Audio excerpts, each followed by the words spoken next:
Support comes from Empower Missouri, which believes a criminal record shouldn't be a lifetime sentence of poverty. Empower Missouri is working to automate expungement of criminal records. More at empowermissouri.org. From St. Louis Public Radio. This is Politically Speaking. It would be an immense understatement to say that St. Louis Public Schools encountered profound challenges in the past few months. Not only has the district faced struggles providing transportation for students, but the Board of Education recently fired its superintendent. And members of that 7-person body are also eyeing potential school closures and difficulties recruiting and retaining special education personnel. On the latest episode of Politically Speaking, Board of Education members Toni Cousins and Matt Davis provide an in-depth look at St. Louis Public Schools' challenges and why city political leaders need to be engaged to help mitigate them. Let's hit the music. This is Politically Speaking, the definitive show about politics in the St. Louis region. I thought this was an opportunity to have a new voice in that seat. And the decisions I make in county government allows me to help people in large groups, and I enjoy it. We're not using it as a wedge issue. We're using it more as a, what's right for the region conversation. We need to know what the issues are in our communities in order to address them. Because people want to see change, and they want to see a St. Louis that works for everyone. Some days I need the credit, most days I don't, but most importantly, I have to be able to control how this environment is going to evolve.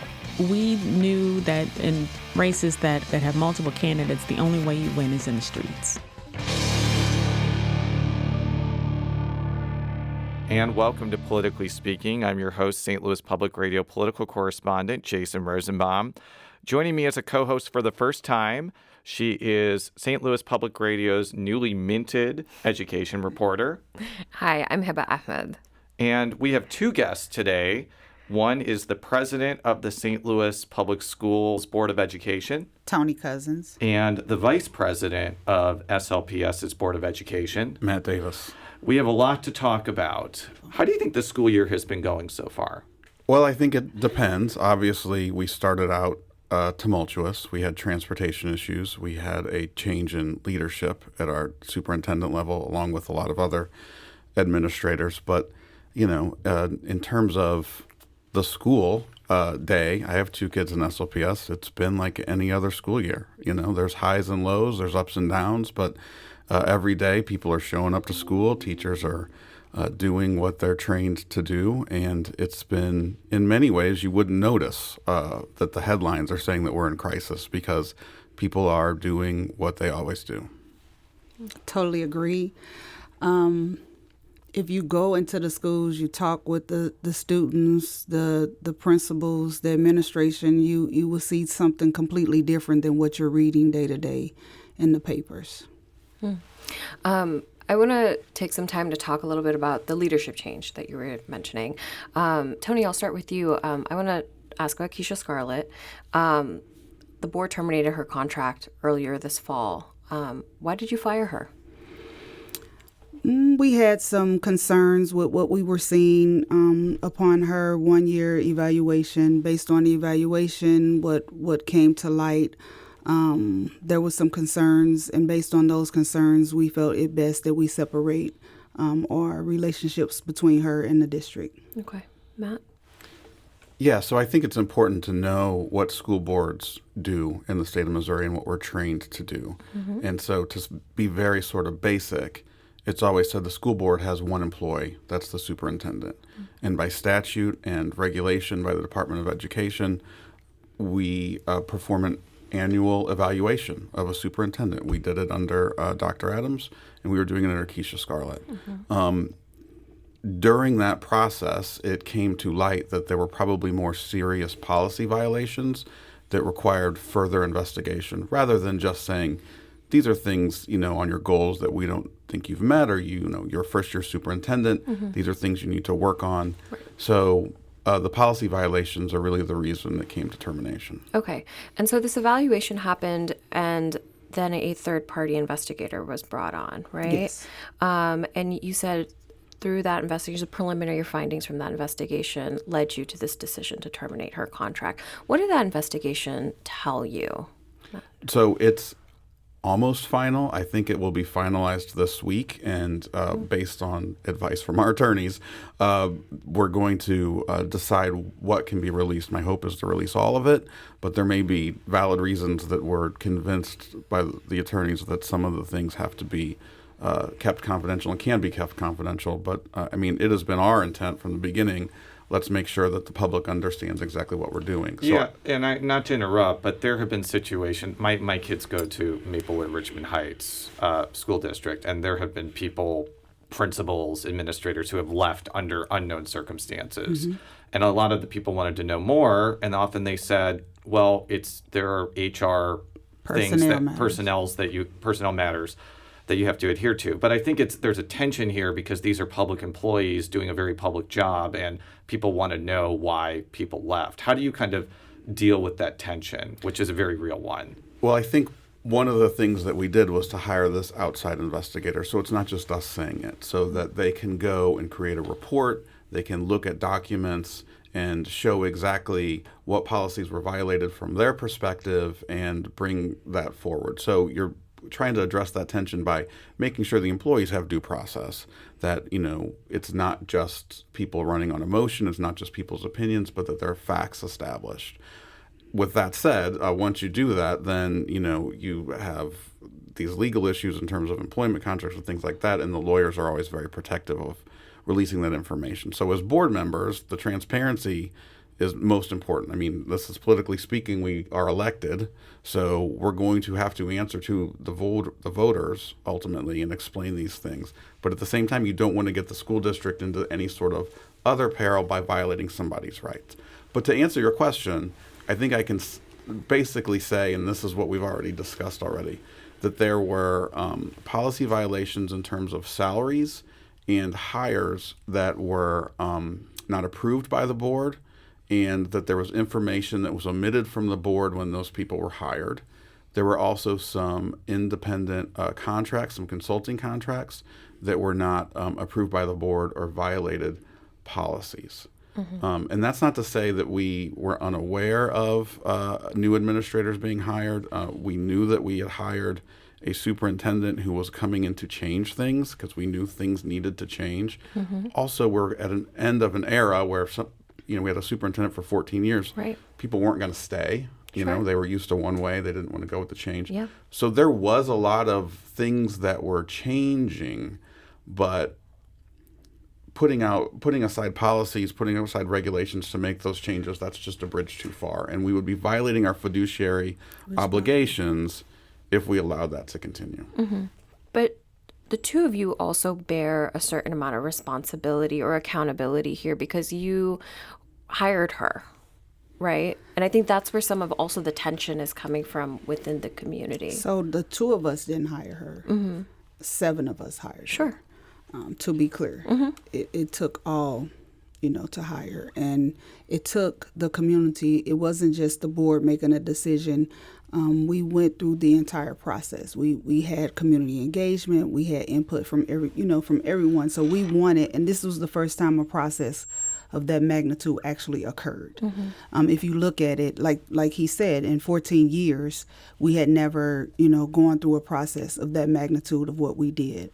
Mm-hmm. We do bear the responsibility.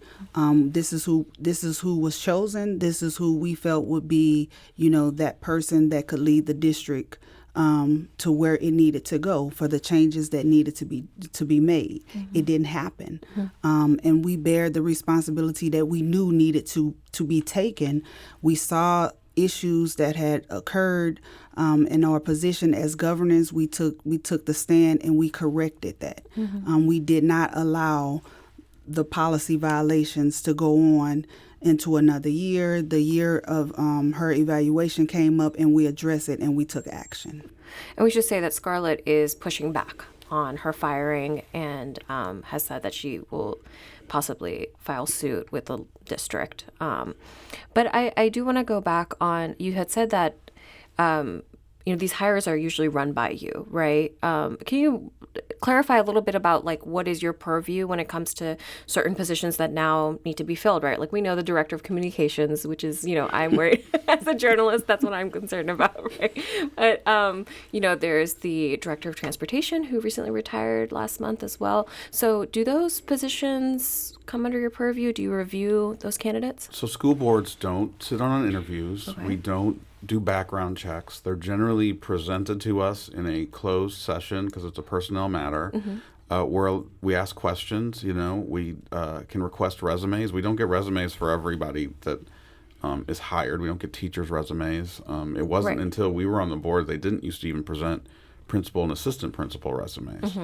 So you get a lot of information in a short amount of time. You ask your questions. If they don't have those answers, it could be delayed until the board can get together again, because it's not just casual conversations. These have to be formal meetings followed under the Sunshine Law. We have them twice a month regularly.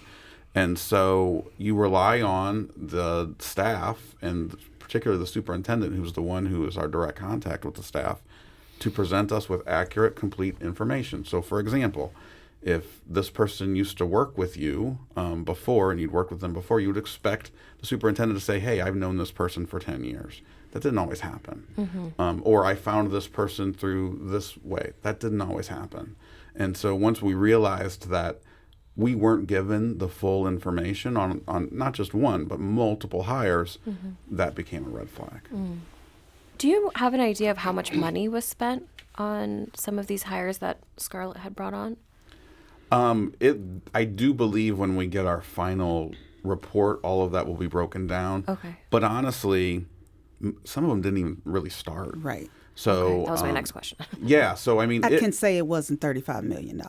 Sure. Right. Okay. Just to be clear on that. But is it a part of the 35? No, projected it was not. deficit? So if you go back, I mean, really, most of these people were supposed to start in June or July, right. And we really of this year. Yes. Okay. And so she was put on leave in July, and a lot of those people were terminated shortly thereafter, and some of them hadn't even started. Okay. So at most, I think people had worked there there was 2 employees who had worked there about a year, but then most of the other 7, I think might not have even started. Well, you guys, both of you alluded to the $35 million, which I think is the deficit that is there, correct? Can we say, let's be clear, it's not deficit, it's debt spending. So you have a projection of what a district planned on spending for the year. Last year, we planned on spending $17 million, and that's when we had ESSER dollars. We exhausted all of our ESSER dollars, which means they've sunset. So this year we projected to spend $35 million. If most people pay attention, because all of our board meetings are recorded, publicized, or what have you, our fiscal agent kind of did the presentation. We have not even touched the surface of spending $35 million at this point for this district for this school year. But what's included in that is what we project of what we're planning to spend for the school year. So what we're saying is that includes our before and after care. We cover that. The district pays for that. No family has to pay for their kids to go to before and after care. Teacher salary increase. We cover that. Principals increase their salaries. Things of that nature is what's included in that type of spending. But every district has a projection of what they plan on spending for the school year. We have not come near to $35 million. I just recall the chief financial officer using the language of projected deficit spending. Right. Yeah. So school board budgets are annual documents. So the deficit spending, and it's deficit spending. So we're spending more than we're projecting to spend more than we're bringing in. It's not a balanced budget for 24-25. So from July 1st to June 30th, that's what we project. So first of all, that's for 24-25. That had nothing to do with anything regarding hiring practices or contracting practices under Dr. Scarlett. That was all money that would have been from last year. So that's part of it. Okay. The other thing I think that we keep trying to relay to people is we also have a fund balance, which some people, you can call that a surplus, but the technical term is a fund balance. The state requires you to have 3% of your annual operating in reserves. We have had close to 50%. And so you get to a point where it's like, well, are you holding back on too much money? Because we certainly have money that we needed to invest in the classrooms. One of those being in teacher raises, absolutely needed to happen.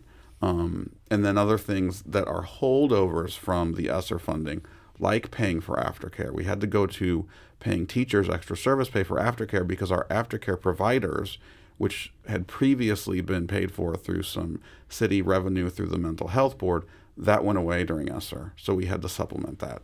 So there's all sorts of complicated factors that we're doing. It's not intended that this deficit spending is going to continue after probably 2 more years. That is going to require us to make hard decisions. Are there programs we're going to cut? And obviously the biggest elephant in the room at all the times that we talk about the school board and the schools are we going to close schools? Or right-sizing the district. Yeah, I mean, SSD is going through this right now. Yes. Where they have like $73 million that they're spending more than they're taking in. But they have a fund balance of like $350 million. Exactly. So they can absorb that, but they can't do that forever or that will go to zero. Seems like that's the same situation that SLPS is in. Yes, because our fund balance is $200+ million. You mentioned ESSER funds. You know, ESSER funds have, as we've all known, have always had an end date. They have to be spent by a certain time. So isn't that money that you all should have been planning for to be sunsetted at some point? Yeah. And do you have an idea of the types of programs that will have to shut down or maybe scale down? I know some schools are, maybe one thing I've done some reporting on is high dosage tutoring, right? It was a really effective program that has worked for combating pandemic learning loss, right? And that's basically kids are meeting with tutors multiple times a week, ideally the same tutor for like 30 minutes at a time to work on whatever skills. So tell me, shouldn't have those ESSER funds, that money been accounted for? And then what type of programs will we maybe not see anymore in the coming school year? Yeah, I remember having this conversation with Dr. Adams when I first got on the board. I said, you've got this extra $150 million. He's like, no, it's horrible. Because for that exact thing, once you start investing in something that works, and that's what ESSER did for a lot of these things. Some of the things we tried as hard as we can to do it to investments that were allowed that were one time. So things like air quality. So there were HVAC upgrades. There were some window and door replacements, stuff like that. Lots of new furniture, lots of outdoor living or outdoor play spaces, which are great. But there was also requirements that you had to spend it on things that were directly related to learning. So after school programs, free school supplies. We started giving free school supplies. Immensely popular. Immensely popular to tell parents, listen, don't worry about it. To tell teachers, don't worry about it. But that was expensive. It cost. The technology, we did not used to have one-to-one technology. Now every body has a laptop or an iPad. You can't go back. You just can't go back from that. That's another large expense every year. And that needs maintenance. Right. Or you need to replace the laptops or iPads because they become slow and obsolete after a while. So it really isn't a one-time funding, is it? No, it's not. And that's $6 million to that $35 million that we spent. And then that's when, as the district, as the board, you become... you start looking at different partnerships. You start looking at ways to how do you partner with different entities that look to say how do you stretch that, or how do you look to maintain situations like that. So that's when we start working with entities like Verizon, where you now have the Verizon Lab, and the way that their program is set up, they provide those additional laptops to the schools that they're now placed in. So we're able to kind of stretch what we haven't been able to do, we're now able to do in the magnitude, the way that we've been able to do it. We weren't able to do that before, but now you have the Verizon Lab, you have Z-Space, like you have these different programs that you were not necessarily able to do, but because of the ESSER funds, you were able to introduce this. Now you're able to match Verizon Lab to expand these different services to the schools that would not normally would have been able to have those services. You talked about the role of the school board in the overall education ecosystem, right?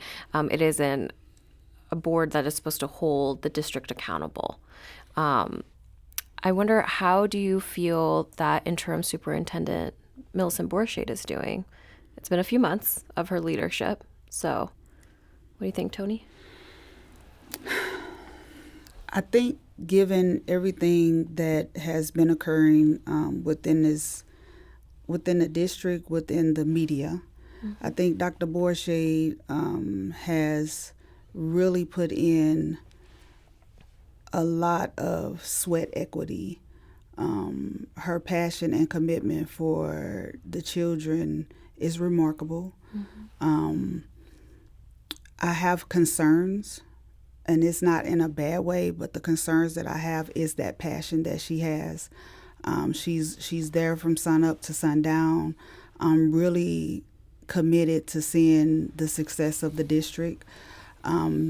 If you see, we have a legislative breakfast tomorrow just to see the wins that the district has had. A lot of the things that you see before us, the Saturday school that we have because of our students are behind on credits. She's the one instrumental in ensuring that the students have Saturday schools. She's showing up. She's showing up to things like that. She's showing up to even our football games, when our children Gateway is undefeated, but she's at the games. She's there. She's presently there, not just physically, but mentally and physically she's there. So I see the passion and commitment that she has for the district.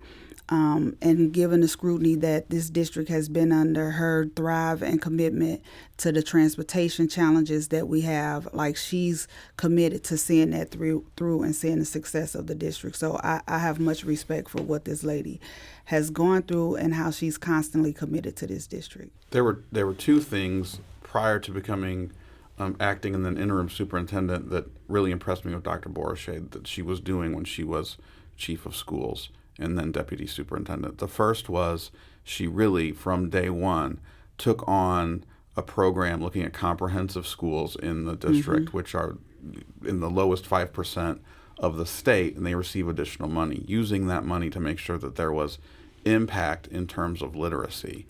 And to see the reading and writing initiative that she's done, and just starting at 4 or 5 elementary schools, and then the teachers and then the parents responding at those individual schools was very impressive. It was something as a parent I highly appreciated, that she got in there and was doing things with literacy that we've never seen in the school district for the most vulnerable students in the city. The second thing that she did that was incredibly impressive to me was to work with safety experts in each one of our buildings, going through this process of, which is part of the new accountability plan for the state, but really making sure that we did it correctly with our own perspective, because you can't just take the state guidance and use it in St. Louis. We had to do extra and go through emergency operations plans and building readiness assessments at each of our 62 buildings and leading that process. That's something that people just sort of take for granted, but that was done in a way that I've never seen before. So to Toni's point, the level of just sort of details that she has been involved in was impressive before she took this role. And then to jump into transportation, which was, the transportation emergency plan was workable but wasn't being worked properly. And then when she took that over, making sure that everything was being followed up on, that we were listening to everybody, getting them in the room together, and making sure this very incredibly complicated problem was starting to be worked towards a success. And so you see that now, while we're still having transportation problems, but we've always had transportation problems. My kids have been in this district for over 10 years. It's always an issue. We're back to a baseline of normal problems that still need to be addressed, not crisis problems where, everything was chaos. I spoke with her last week, and she says that she thinks that she's up for the superintendent role. Will you consider her? Absolutely. I would. I mean, it's not the two of ours decision. Yeah. But absolutely. Yeah. I mean, she has given me no pause to think that she's not up for this role. I mean, it's the first time she's done it. St. Louis City is incredibly complicated to be a superintendent in. One of the most complicated school districts in the country. And if you talk to Dr. Adams, he, maybe not on the air, but off the record, would articulate about 8 or 9 things that are very serious challenges that only St. Louis City Public Schools has to deal with. And so... and for her to come in the way that she has. Yes. Under personal attacks, being slandered and thrown in the mud from day one by people who don't even know her, and then just to keep the focus on what's important is impressive. Is there currently a search or process? Has the process begun to look for the new superintendent? Not at this time. Okay. Do you know when it's going to start?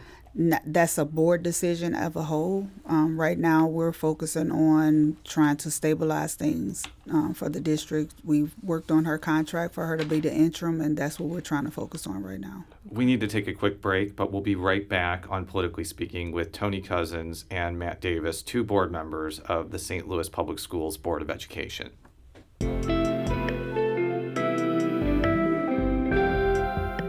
The Gateway brings you the day's news each weekday from around the St. Louis region and the state capitals in Jefferson City. Our schools are accredited. We don't need this bill. And Springfield. How many more years must pass before lawmakers see time is of the essence? I'm Abby Larico. Join me each weekday for The Gateway on the STLPR app or wherever you get podcasts. And we're back on Politically Speaking with Matt Davis and Toni Cousins. They are members of the St. Louis Public Schools Board of Education, respectively. And you mentioned school closures, and I'm sure Hiba wants to talk about that as well. The district has been working with an architecture firm, Corrigan and Clark. I was told a number last week after the school board meeting, $1.8 billion. Over the next 20 years, yeah. Right. Over the next 20 years is the cost that it would take to repair and maintain all of the school buildings in SLPS. Yes. Is that the number that you've been told as well? Yes. Okay. What comes to mind when you hear that number? That's a lot of money. We don't have 1.3 billion, nor are we going to. 1.8 billion. 1.8. Yeah. 1.8. I mean, at that point, what's the difference? Yeah, it's not going to happen. Okay. So that brings up my next question, which is, I've heard a lot of language, right-sizing, reimagining, restructuring the district, but what we're talking about is school districts. And you guys bring it up in the school board meetings, and it is very much top of mind to anybody that I speak to, whether it's a parent, a teacher, an administrator in the school district. Do you have any idea of a timeline where people, any time, I'm leaving that really broad because this is a big issue in the city. So any timeline so far? So I'll go first. Okay. Because this is what you guys will learn. Matt is the lawyer. So you'll hear the lawyer side, and then you'll hear the community, community person side. So we've been working, and we know it's coming. Everyone knows it's coming. But what we're not going to do, we've learned from the district and how they did it before, and from that we're doing things a lot different. We're not doing studies just to do studies. We're taking things and we're bringing them all together. The citywide plan was a reason why we did it.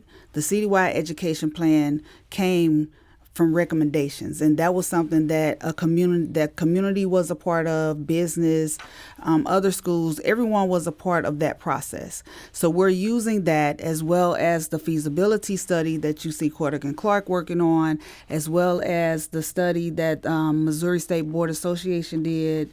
What study is that? Missouri School Board Association. That was an efficiency study. The efficiency study. So you're taking all of this, and we're using all of this information to help them move back and go into the community with our staff, with the parents, and what Corrigan Clark is working on. And we're actually setting up, we do have a timeline where we're getting input from all. The parents, the staff, to basically start seeing what this right size looks like, what it looks like to close a school, which area, what our population in the city looks like, how it looks, and how these decisions would make sense for all. Not just when you close a school, but how are we properly repurposing these buildings that we are closing?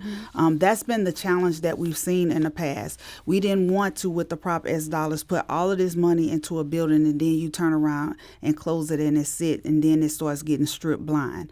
So we're making sure that we're trying our best to make the best decision for everyone in the city, and we're making sure that we're having input from those that have a say in what we're trying to do. So that there is a timeline.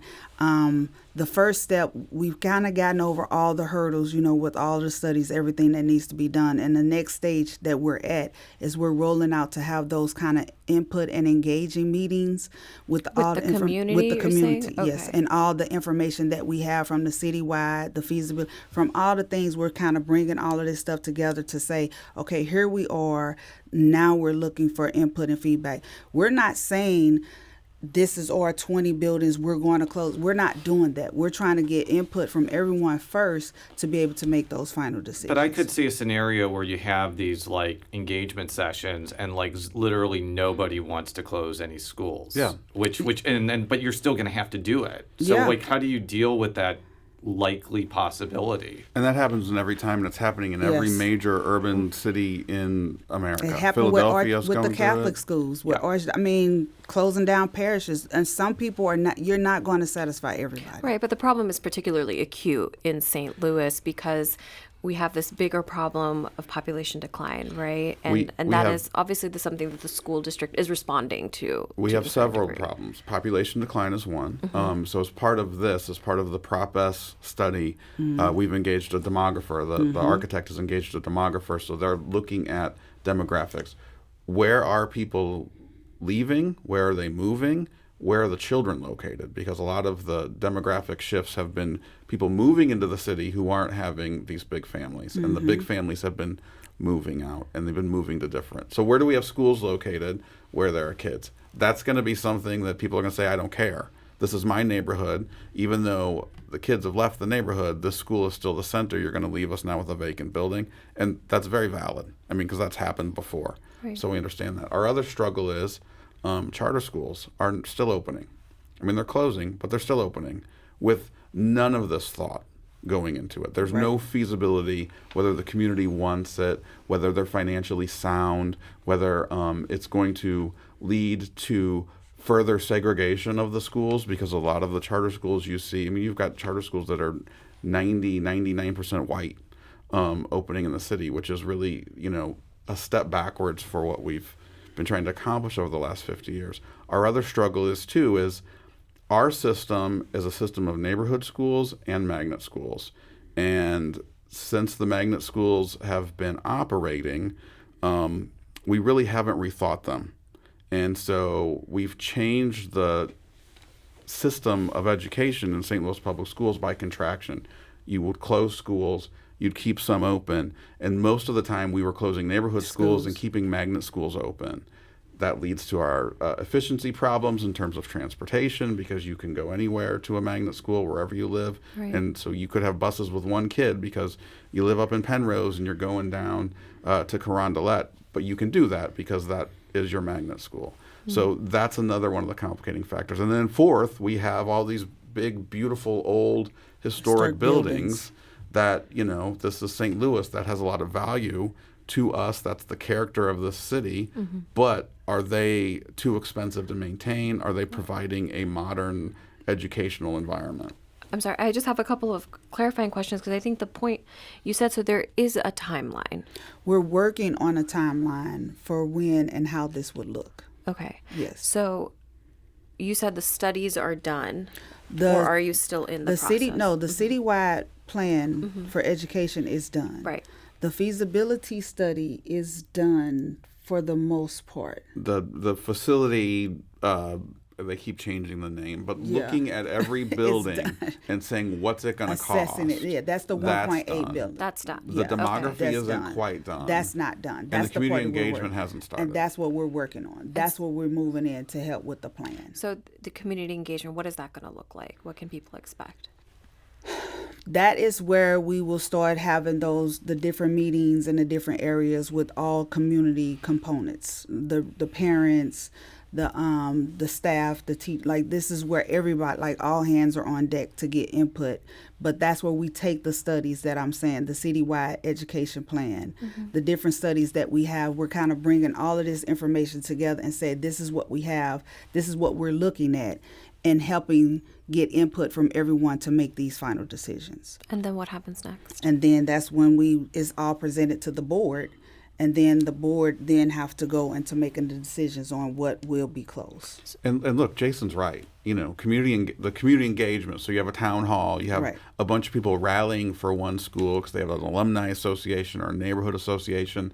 And data-wise, it doesn't make sense. They did this last time when they closed them in 2021. There were a number of schools that all the data pointed. They had been on school closure lists forever. Yes. And I hate to say the word, but Sumner High School has been threatened to be closed for decades. And it was on the list. It was going to be closed. It was saved because of political pressure, community pressure. Very compelling. I mean, I'm not going to disagree. You go to Sumner, you get it. Why no one wants to close this school? It's a beautiful school. You look at the numbers. It has never made any sense. The numbers in the neighborhood, the size and age of the building, what you give up by having a very small school. They're having to share a football team. They got a beautiful football field right out front. They can't even use it. But in their defense, they have increased enrollment. Oh, they over the really, past couple they've done exceptionally well. But that's the purpose of the citywide plan. Like that's what we're using things like that for, because we're reimagining what we would be doing with buildings like that, how we would. So it could be Sumner, but it could be Sumner High School and something else. You understand what I'm saying? Like that's what we're looking for, pulling out from the plan and ideas that have come from that.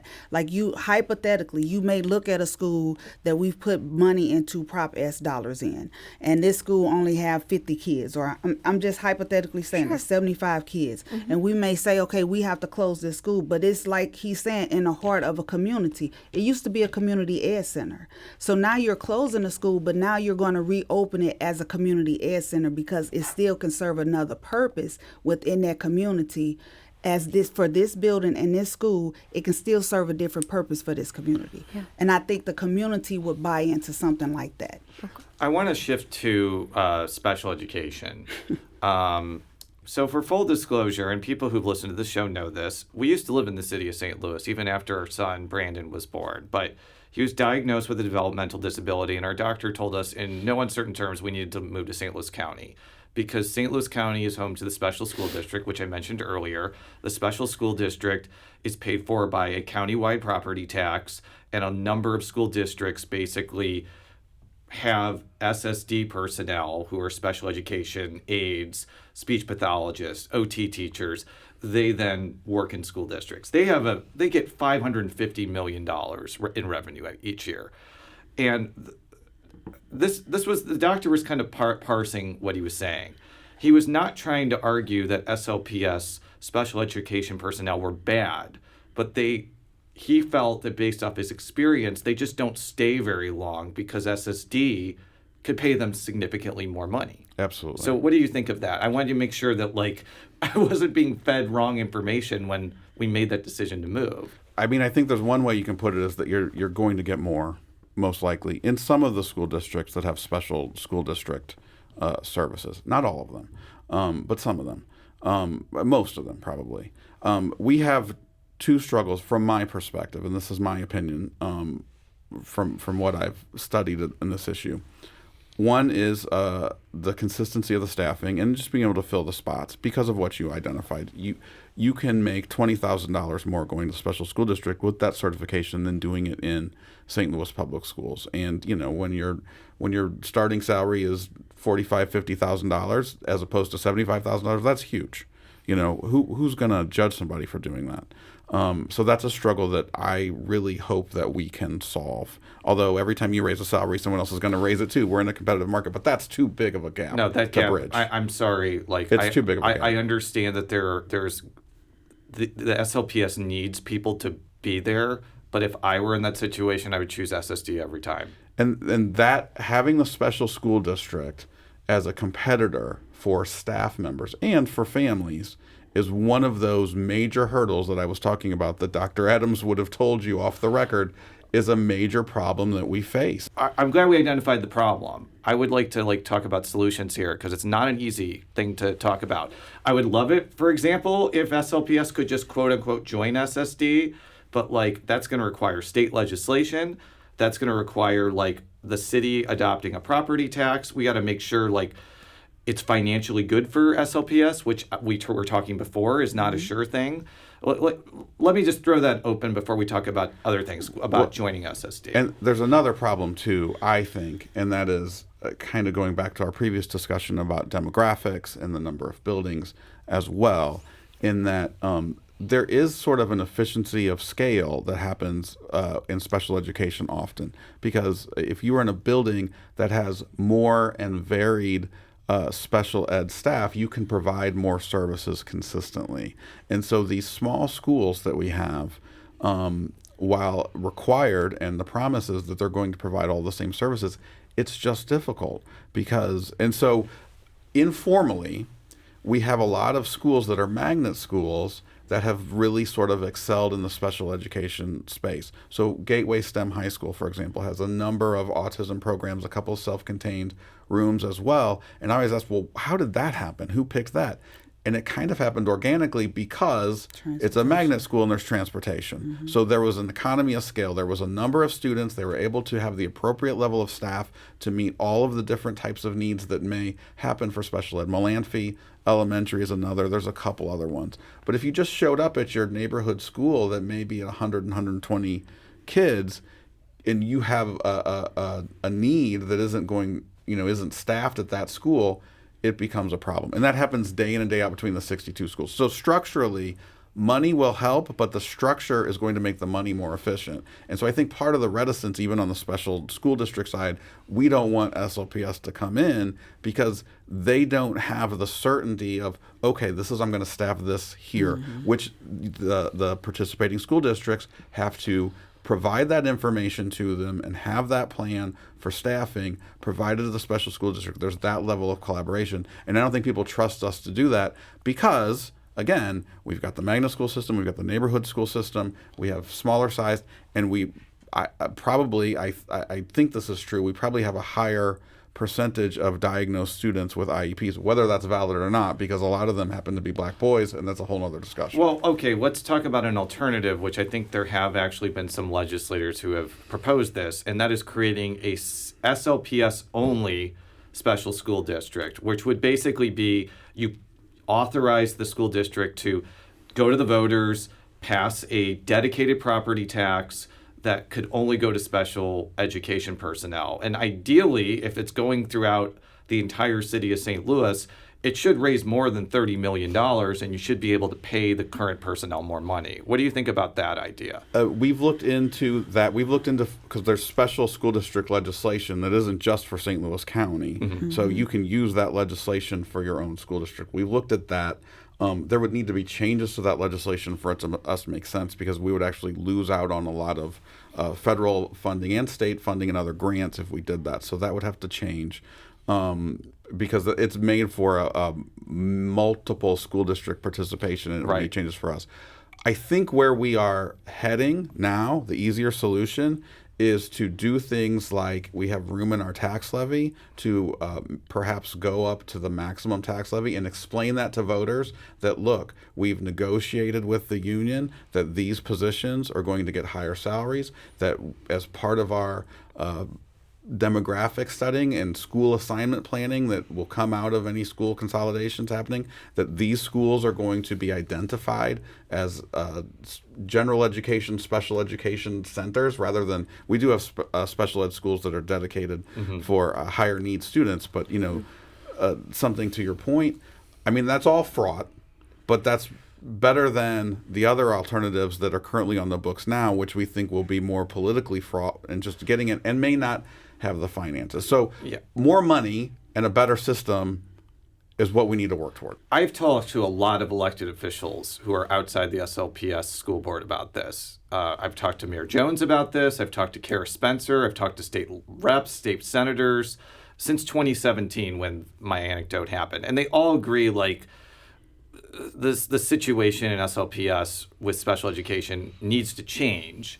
but like a lot of it has to be done at a state legislative level, and there doesn't seem to be a lot of like enthusiasm about tackling this because it's not an easy topic, as we've just mentioned. Have you also experienced that? Because that's been, frankly, a little bit frustrating on my behalf. It's not just this issue. It's every issue with public education in the city. Until the voters start to hold everybody running for office in the city of St. Louis to talk about public schools, it's never going to change. And for decades, they don't have to talk about it. They'll say it, they'll brush it off. Oh, the school district's a mess. Oh, the Board of Education's terrible. Oh, this superintendent. But they don't actually want to sit there and engage on a real basis. In Maplewood, your mayor and your superintendent, they know everything that's going on in all the schools all the time. Mm-hmm. None of our elected officials, with maybe a small exception of a couple handfuls, even have anything to do with the school district. And that has been one of our frustrating things. I think we just need to continue to change the narrative. If you're running for office in this city, you have to know something about the schools and show some level of support. And special ed is a victim of just people not being engaged with the city until it becomes with the city schools, until they need a reason for it. Right. Until it's campaigning season. For the record, I just want to make sure people know there are teachers in the special school district side for St. Louis Public Schools have been doing a phenomenal job. Yes. Gateway, Michael, Malanphy, all of the teachers and staff are so committed. Even with the pay, they're still there. They're committed. Very impressed with the work that they've been doing, and I just want to make sure that they know that we appreciate the hard work that they're doing. And I want to make clear that like my appreciation for them is boundless, even as somebody who no longer lives in the city. It's incredibly important work, and there are families that can't do what I did and move. And that's why I'm still concerned about what's going on. I'm going to go back to school closures because, again, I know, but I do think that this is the most commonly asked question to me. Is that, what do you know? And I'm like, I don't know, not yet. I'm going to ask the questions, right? So are there any plans to close schools this school year? No. There are no plans. There's no secret plans. No. There's no public plans. Vashon is not sold. Right. No. Everything we've told you is the work that we're doing. And we're doing it in a way that we can have all of the information and come up with something where we're giving people realistically something better. Right. It may not be the best thing for your neighborhood, but it's going to be the best thing for your students' education. And we'll let you know so you can help spread the word. Okay. But do you have a goal in mind of when you'd like to start making these decisions? We can't necessarily give to you when we have a goal in mind because it's only 2 of us. Right. And it takes 7 to make that type of decision. Or it takes 4. Well, it takes 4. Good job. Good job on counting. I know, but it could be 4 to 3. We can't give we can't say, well, yeah, this is what we're looking. We don't know until that's a discussion with the entire board to say what this timeline looks like and what when this closure will happen. Individually, I may have something in mind. He may have something in mind individually, but we can't just come out and say, oh yeah, this time is when it's going to happen because that has yet to actually be discussed with the board. Sure. Okay. Is there any effort to maybe go for Rams money for the district to kind of try to? We've had conversations. I mean, we're also very practical that they don't know what they're doing with the Rams money. We've thrown our hat in the ring. Thank you all for this really important discussion, and we appreciate your time. This morning, Politically Speaking is a product of St. Louis Public Radio, which is part of the University of Missouri St. Louis. You can find all of our stories at stlpr.org.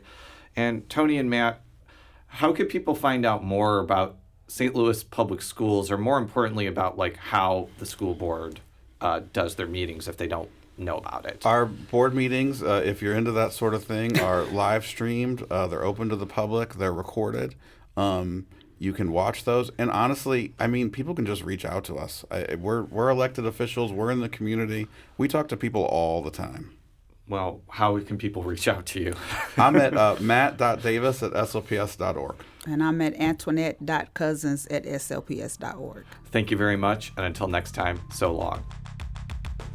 Politically Speaking is produced by Sarah Kellogg, Rachel Lippman, and me, Jason Rosenbaum. The show is edited by Fred Ehrlich. Read all of our coverage at stlpr.org. And if you haven't already, make sure to subscribe to Politically Speaking by searching the term Politically Speaking on Apple Podcasts. From St. Louis Public Radio. This is Politically Speaking. If you have a smart speaker, you have access to the entire world of NPR and St. Louis Public Radio. All the latest news and all the captivating stories. Activate our voices with yours by telling your smart speaker to play St. Louis Public Radio.